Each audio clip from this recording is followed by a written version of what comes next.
Hi everyone, this is Michael Eilbrock with MJE Diagnostics and also Diesel Laptops. And today we're going to do a training video on the Paccar MX13 engine brake system. Okay, so basically what the system is it has solenoids that control oil through passages to a piston where it pushes up on the exhaust rockers and then opens up the exhaust valves to kill the cylinder.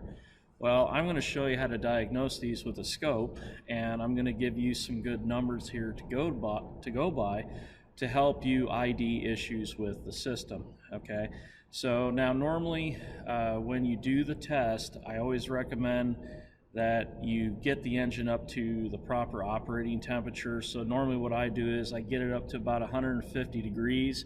That's the temperature that the Paccar Davy software wants it to be at to do the automated engine brake test.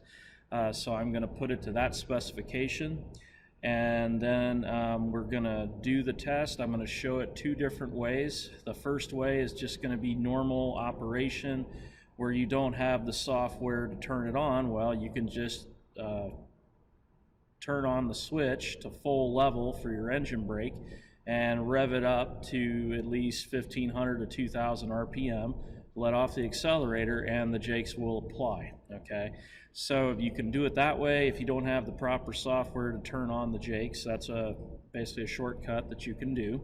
If you do have the software, the Paccar Davy software or the an aftermarket software that can do it, you can do it that way. All right.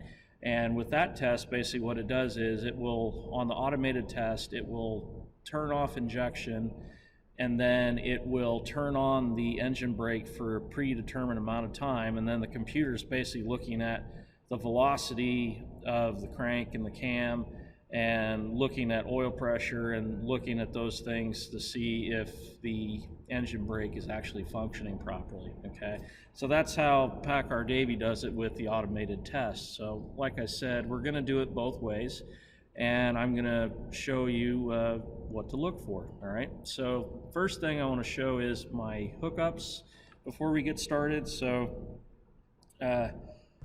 first picture is this one here. I'm hooked up to the crankshaft and camshaft position sensor with some breakout leads. I got these from Pico Technology. You can buy them online on their website, and I think there's a whole bunch of different places you can buy them. But anyway, you can get these breakout leads in here, and you can get to the crank and cam connections pretty easily. Then my next connection, I went to the oil pressure sensor signal wire at the computer because the sensor itself is buried behind the wiring harness and it's practically impossible to get in there. So I just took off the cover at the ECU connector, which is connector C, pin 84 at the connector. So I just took a back probe pin and I back probed it, so now I can look at the oil pressure signal. And I'm going to look at that in relationship to when the jakes turn on to see the drop in oil pressure. Okay.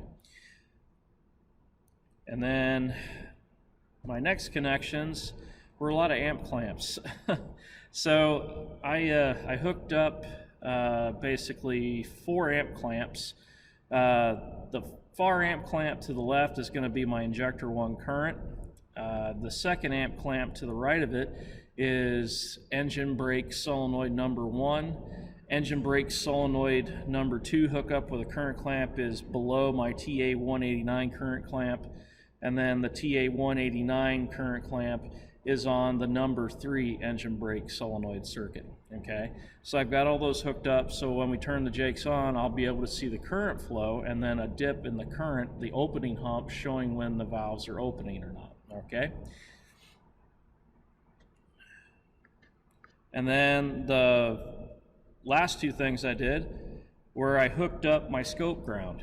Okay, so I ended up hooking up my scope ground to this rail pressure sensor ground, and the reason why is because on scope grounds it's a lot less noise, so you'll get a cleaner signal. And in order for us to see good pressure drops of the oil pressure and also to help clear up the noise on the exhaust sensor I put in the tailpipe. This will help with that, okay? And if you're doing any type of testing like this where you have to look at rail pressure drops, oil pressure drops on a sensor, I really recommend you use the scope ground instead, okay? And then my last hookup here is a tailpipe sensor, and I'm using the ATS 8-channel e-scope on this because I want to show more channels so I can show more relationships. I just think it's a better teaching tool for this circumstance. You'd be able to do these same tests with a Paccar scope, with a snap-on scope, it doesn't matter. I just kind of like using my 8-channel on this because it just helps with instructing. So, but anyway, now that I've shown my hookups, the next thing that we're going to do is we're going to start the scope. I'll go to the e-scope here. All right, and I've got it hooked up, ready to go. And I'm on a deep record, 8-second screen, so it's running. So now what I'm going to do is I'm going to start the engine, and then I'm going to rev it up to about 1500 RPM, and then I'm going to let off, and then we're going to see the actuation of the jakes, and then I'm going to show you how to measure the timing and everything off of the crank and the cam sensors when the solenoid valves are opening, okay? So let's go ahead and start it up.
Okay, so let's go ahead and save this real quick. So I'm just going to put a different note in here. Testing engine brake system at 1500.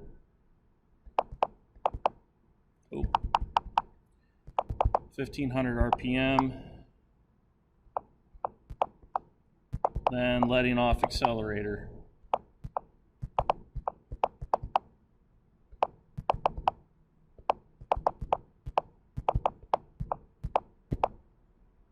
All right, and then as you can see by my channels here, channel 1 is my crankshaft position sensor signal, channel 2 is my camshaft position sensor signal, channel 3 is my oil pressure signal, channel 4 is my exhaust sensor in the tailpipe, channel 5 is injector 1 current, and then 6, 7, and 8 are my engine brake solenoids, 1, 2, and 3 cylinders, okay?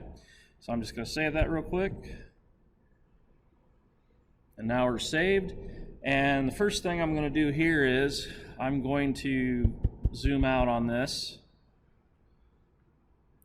hit panhand, and then I'm going to hit my arrow keys here onto the right by my channels, and I'm going to separate these so I can see these better.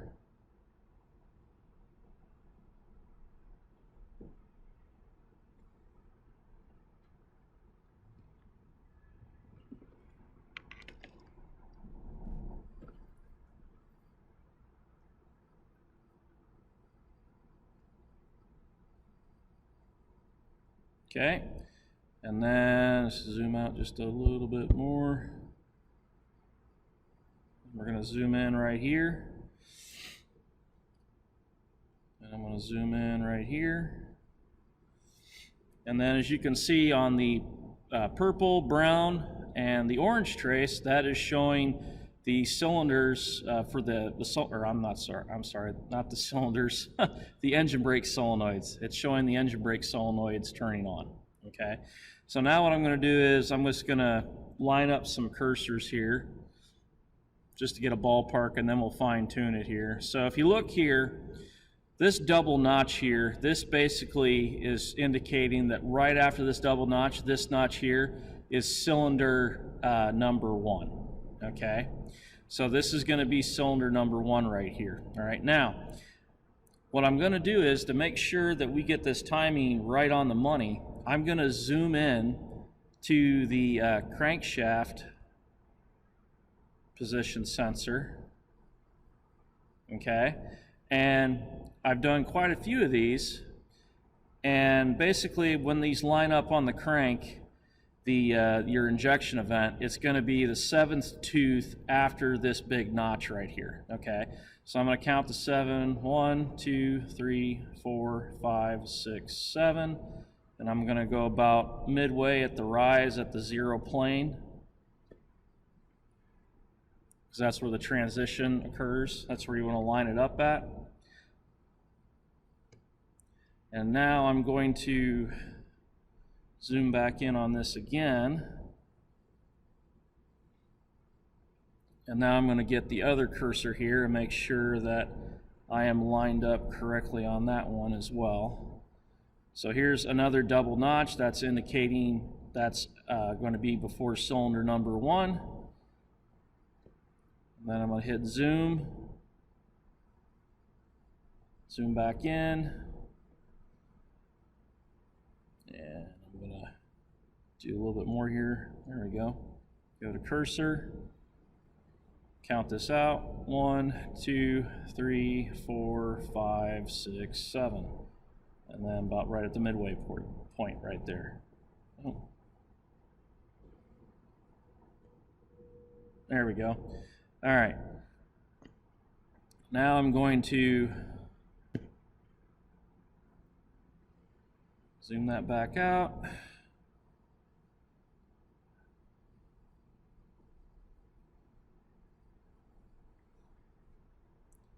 And now I've got both of these lined up correctly for number 1. So now what I'm going to do is I'm going to mark all my cylinders. All right, so I'm going to hit mark cylinders. It's already a 6-cylinder engine. The trigger cylinder we are using is cylinder number 1. And it's going to be on ignition. So then when I hit enter, that's going to give me the ignition firing. It'll be the fuel firing basically from cylinder 1. So it'd be 1, 5, 3, 6, 2, 4. All right, I'm going to hit enter. All right, so now we've got this all nice and neat here, but now what I'm going to do is, so I could see better detail of the current opening, I'm going to zoom in on this even more, and I'm going to leave my cursors in place for the time being. So let's zoom in on this. Okay, and now I'm going to hit mark cylinders again. So now I've got my numbers on top so I don't lose my place. Okay, all right, so now that I've got this all lined up, what I'm going to do is I'm going to get cursors, and I'm going to show you exactly the timing for when these valves turn on. So if I go all the way to the left here on this valve is going to be cylinder 1 engine brake solenoid.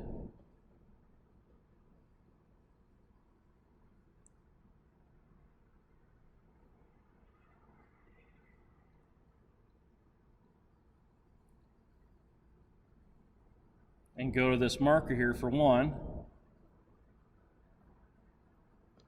Nope, trying to get that dead on.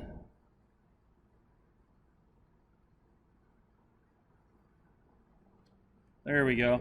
So we're getting, if you look at the top right, we're getting 54.9 degrees. Okay, so these are turning on at 54.9 degrees before top dead center. This one is anyway. I've done quite a few different measurements on these over time and looked at the variance in them, and from what I've seen, from when they turn on, when they are fired by the computer, I'm getting around 50 to 60 degrees before top dead center on this Paccar MX 13 engine 2014 model. Okay, so from 50 to 60 degrees is normally what I'm seeing. All right, now let me show you the next one. So this cylinder here, so this is for cylinder 3 right here, engine brake solenoid number 3. So I'll line that one up.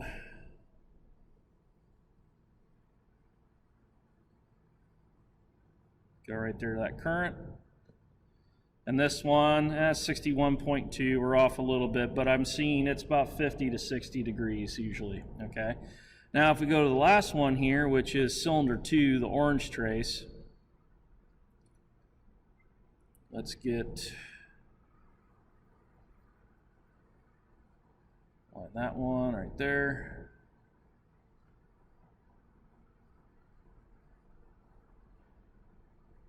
And about the same, about 60 degrees. 60s, yeah. So 50 to 60 degrees. That's usually what I'm seeing. That's the ballpark anyway, for what I've been noticing anyway. And if we want to fine tune this a little bit more, what you can do is you can zoom in even more here, turn off that channel, and as you can see here down below, I'm a little bit off. So if I line that right up there,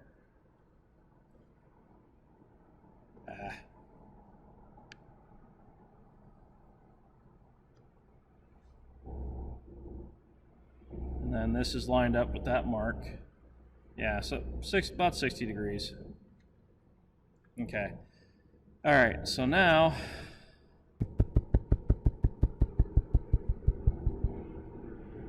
that I showed that, here's another measurement you can do as well. So let me zoom back in again.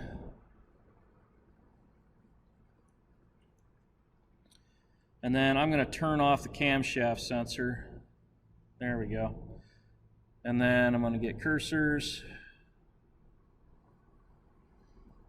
The other measurement that you can do is you can actually see how long the valve takes to actually open after top dead center. Okay, so right now I'm on cylinder 1.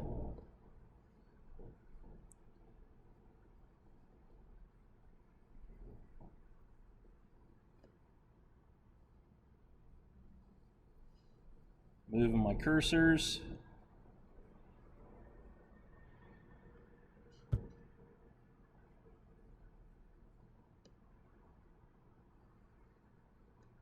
And I'm getting 71.3 degrees after top dead center compression on that one.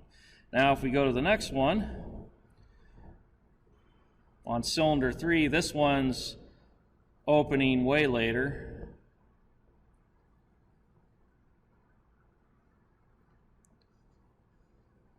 So on cylinder 3,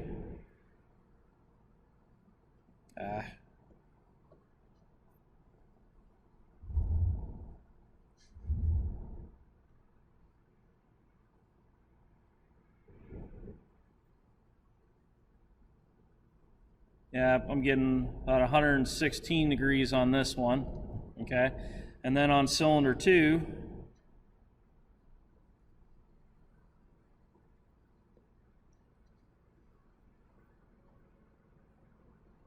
getting about 64.3 degrees on this one, okay? So what I've been seeing on these, the variance for the valves on when they finally open after top dead center compression, they're basically opening on the power stroke for the oil to get to the valve and then go to the rockers, okay? So I'm basically seeing a variance of anywhere from like 100 something degrees to 60 degrees. I know I had 122, that was a little bit higher, but I'm seeing a range, my ballpark from what I've been seeing is about 100 to 60 degrees, okay? So that's how you check the timing, by using the crankshaft position sensor and the camshaft position sensor, so you know when they're opening. So for example, if you had a problem with one of your MX engine brakes, and you notice that, the braking is not as good as it used to be, but you're not getting any codes, well, you can do this test and measure this out and see what's going on, okay? So now that I've showed this, next thing I'm going to show you is that you can also measure how long it takes to see a drop in oil pressure as well, all right? So if I zoom this out,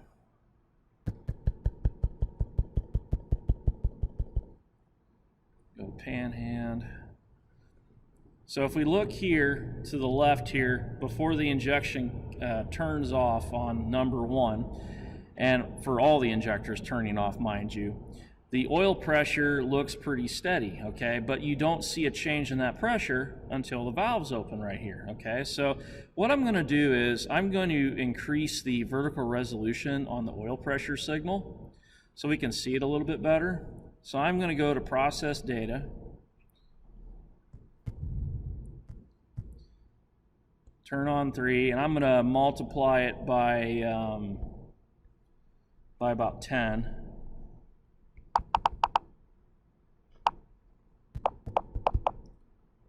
And then you hit multiply by or F6 on your keypad on your computer.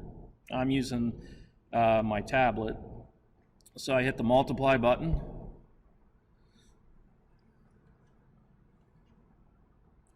And now I'm going to zoom out to full. And now my oil pressure is a lot more pronounced on the green trace. So I'm going to move this down.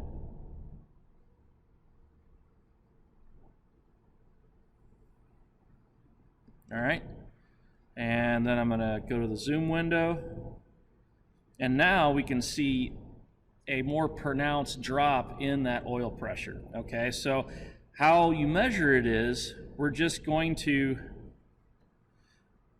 go to the very first solenoid that was turned on in this event, and we're going to get our cursors, and we're going to measure and see how long it takes, all right? So we're going to measure from basically the turn on point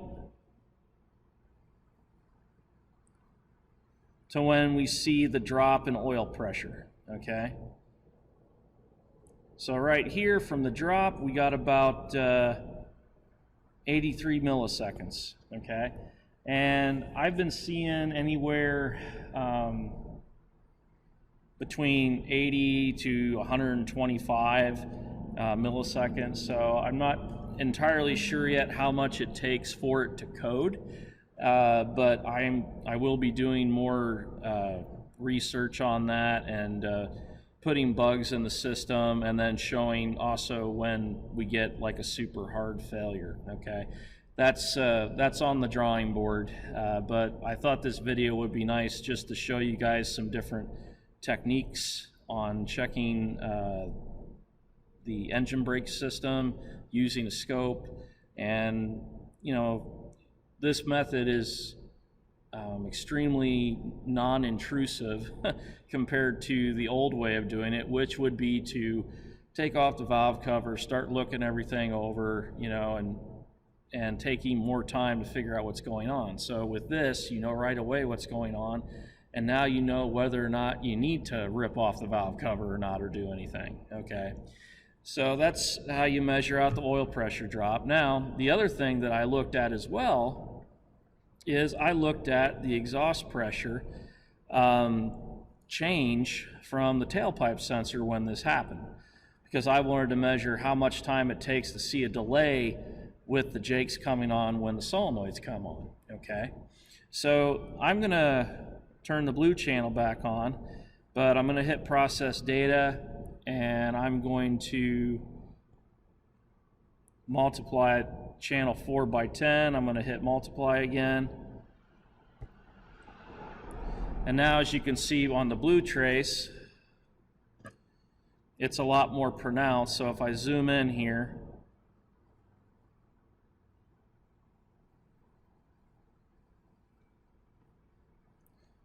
and let me move the blue trace down a little bit here. Okay, so now we can see a change in that exhaust pressure when the jakes are turned on. So if I measure it exactly from the first one that turns on in the firing order,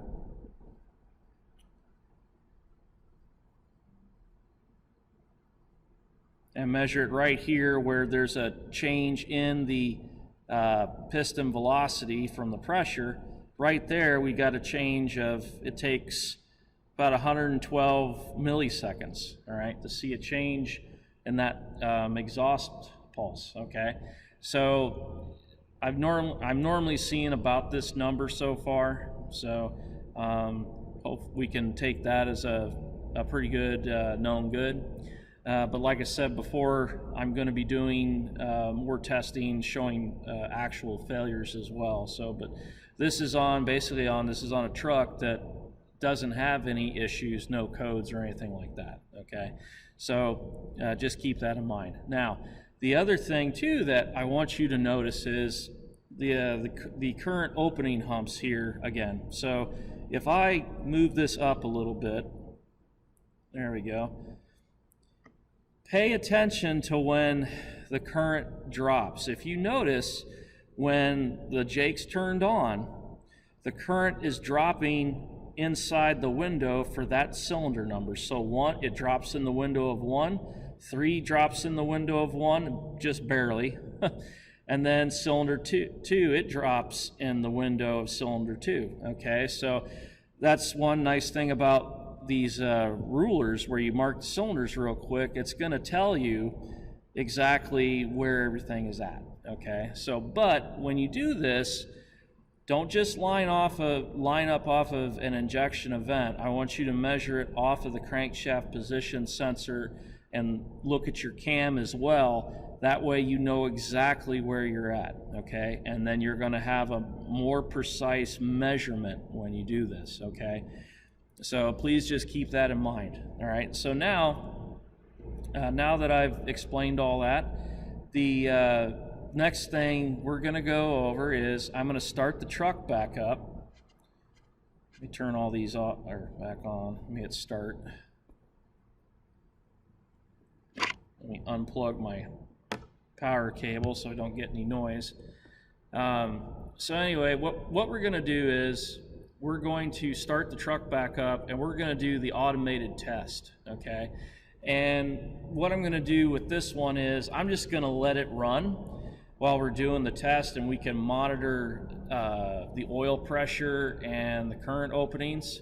And I'm going to turn off actually the injector, and then I'm going to turn off crank and cam as well. But they'll still be showing it. We can turn them back on later, but if we do it this way, you're going to be able to see a more pronounced picture with the oil pressure drop and the exhaust change, because it's going to auto range to these levels, so it'll show better resolution on the screen right now. That way you can see it better, okay?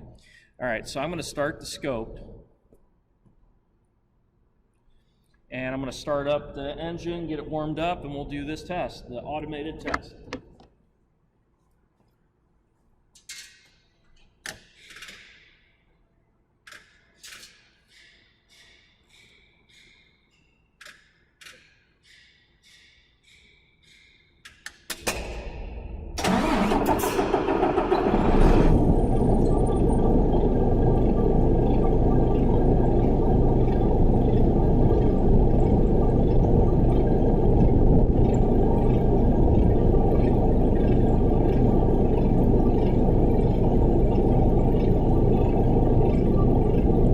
Okay, so let me show you the Paccar Davy software. So I'm going to go to my team viewer. So here's the Paccar Davy software, and as you can see on the screen for our coolant temperature, we're not at the required 149 degrees, so I need to warm this up a bit. So if you just want to fast forward, you can. But let me get it warmed up, and then we'll do the test, and I'll show you the automated test that Paccar does with its software.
Okay, so as you can see, we're at the proper coolant temperature and everything.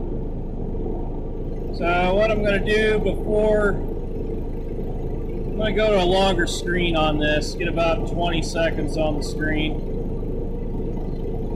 There we go. And now let me go back to software. Alright, so now I'm going to start the test.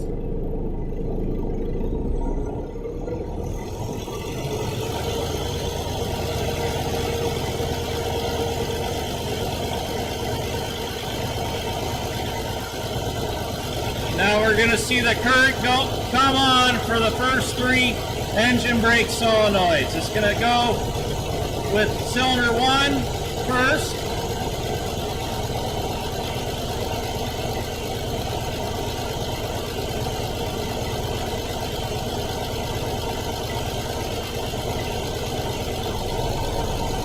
Okay, so there's cylinder 1, the purple trace, and we see the oil pressure drop when it happens. So I'm just going to let this run and go through the rest of them. Now it just turned off. You can also see a change in the blue trace in the exhaust pulses.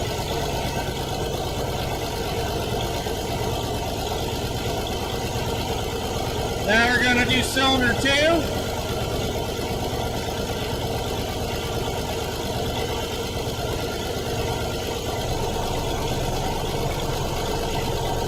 There's cylinder 2, and as you can see there's not as much of a pressure drop right there, which kind of concerns me a little bit.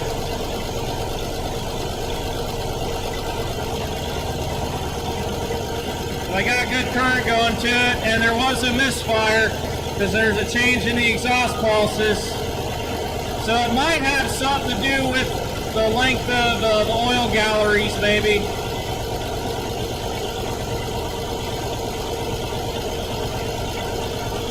Alright, now we're doing cylinder 3.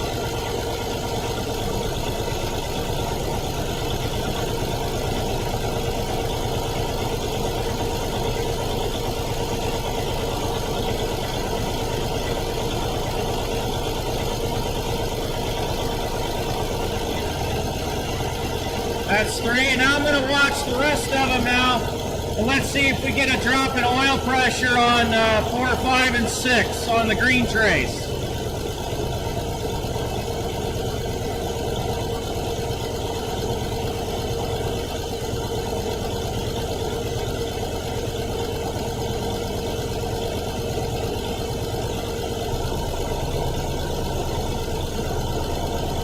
Alright, so there's 4. There's a little bit of a dip there.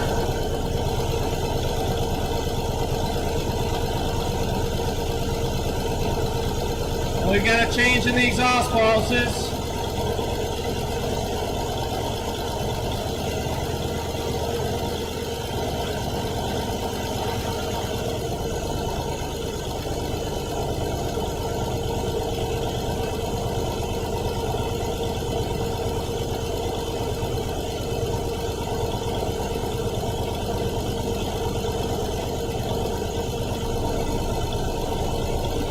Now that's cylinder 5.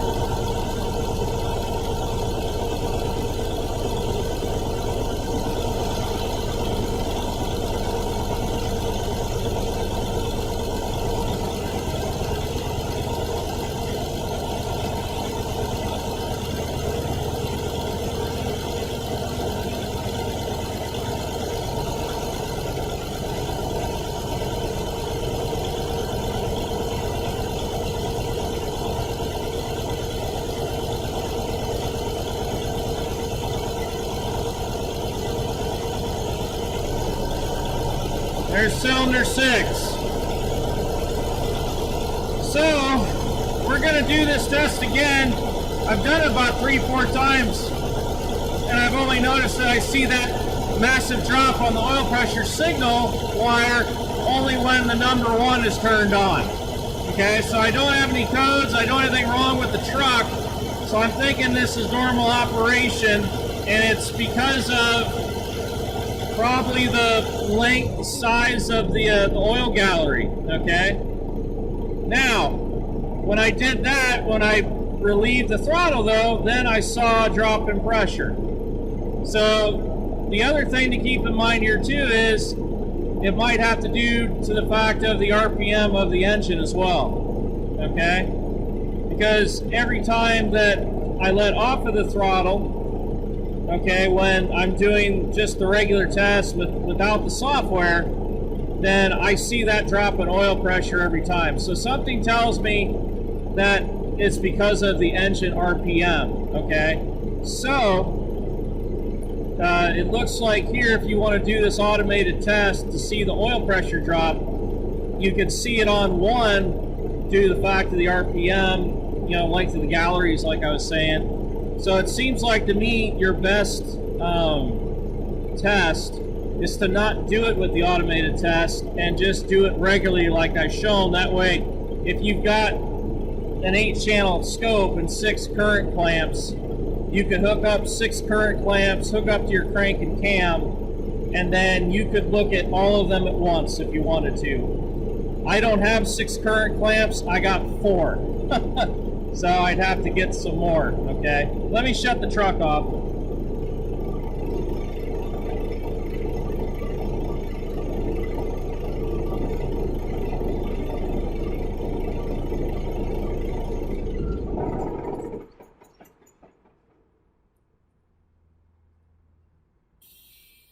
Okay, I'm just letting the Paccar software go through its key cycle. You have to do that every time you do an automated test. Okay, now I can key it back on.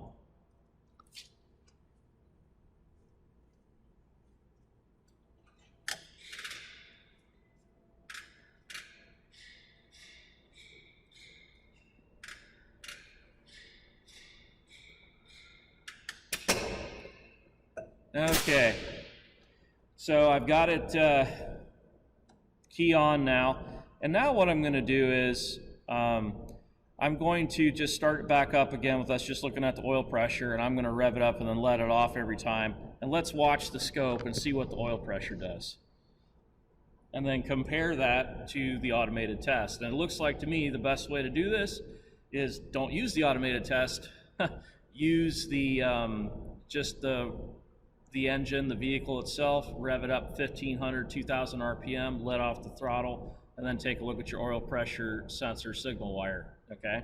So I'm gonna start it up again, let's try this again.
Okay, so this looks like this is the best way to do the test. Okay, so every time we let off that throttle, we see a massive dip in that oil pressure, indicating the jakes are turning on and you've got a drop in oil pressure. Okay, so what I recommend you do is when you're doing the testing at first, if you just want to get a general idea of what's going on, don't have your crank and cam turned on right now.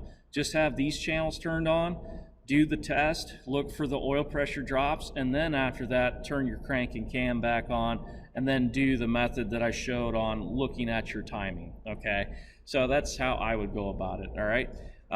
So that's pretty much it for today. if anyone has any questions at all about how I did this test, you can contact me through my YouTube channel if you want, or you can also contact me through Diesel Laptops. If you go to training.diesellaptops.com, the website, we've got all our contact info on there. You can get a hold of me and then ask away any questions you have. I'm more than happy to help. So I love this job. It's extremely satisfying. So if you ever need anything, don't hesitate to get a hold of me. Okay. All right. So that's pretty much it for today. I hope everyone enjoyed it, and have a good day. Thank you very much.